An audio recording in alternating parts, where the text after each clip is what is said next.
Alors, Madame Colombier, c'est à vous. Monsieur le Président, mes chers collègues, nous ne referons pas en détail le débat que nous avons pu avoir en juin dernier sur la SRDE2I, mais ce règlement d'intervention, en étant la cheville ouvrière, nous serons cohérents avec nos critiques.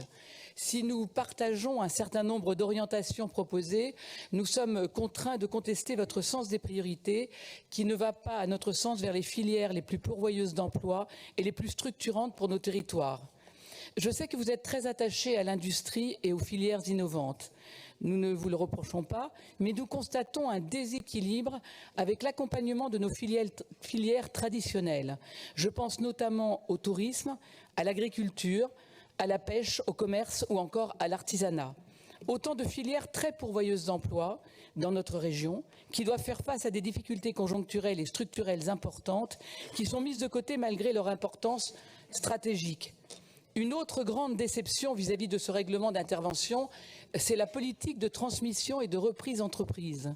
C'est une remarque que nous vous avons déjà faite par le passé, que vous avez contestée mais que nous maintenons, car les dispositifs financiers que vous nous proposez se résument au service minimum. Je vous avouerai que nous avons beaucoup de mal à comprendre ce manque d'ambition en la matière. D'une part parce que quand on se compare à d'autres régions, on constate que les aides financières proposées sont bien plus nombreuses et bien plus structurées. D'autre part, parce que l'enjeu économique est énorme et en particulier du point de vue du renouvellement générationnel des chefs d'entreprise à l'heure où 39% d'entre eux sont âgés de plus de 55 ans. Et à côté de cela, pendant que vous oubliez ces enjeux à fort taux d'emploi, vous continuez par exemple de faire de l'économie sociale et solidaire une de vos grandes priorités. Et pas n'importe quelle ESS, celle qui concurrence l'économie réelle, qui n'est pas viable sans vos subventions pour les maintenir à flot et qui ne crée aucune richesse en Nouvelle-Aquitaine. Voilà un curieux sens des priorités. Notre opposition se justifie également par l'application de vos fameuses éco-socio-conditionnalités. Celles que vous nous proposez là sont une démonstration parfaite des obsessions écolo-socialistes que vous voulez imposer à notre région et que nous dénoncions dans notre précédent débat.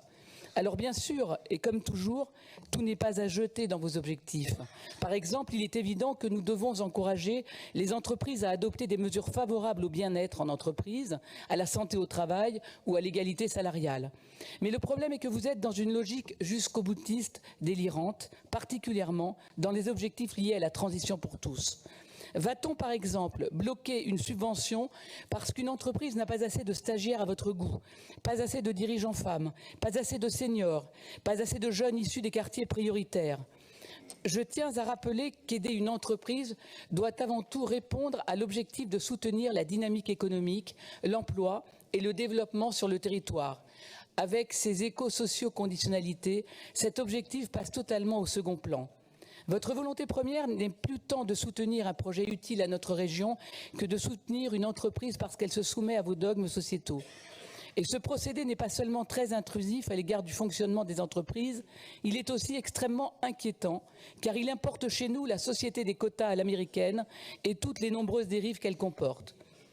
Ce que vous nous proposez au final, ce sont des critères extrêmement contraignants, contre-productifs économiquement et étouffants pour nos TPE-PME. Nous souhaitons libérer les entreprises, pas les enfermer dans votre carcan idéologique. C'est pourquoi nous voterons contre ce règlement d'intervention. Je vous remercie.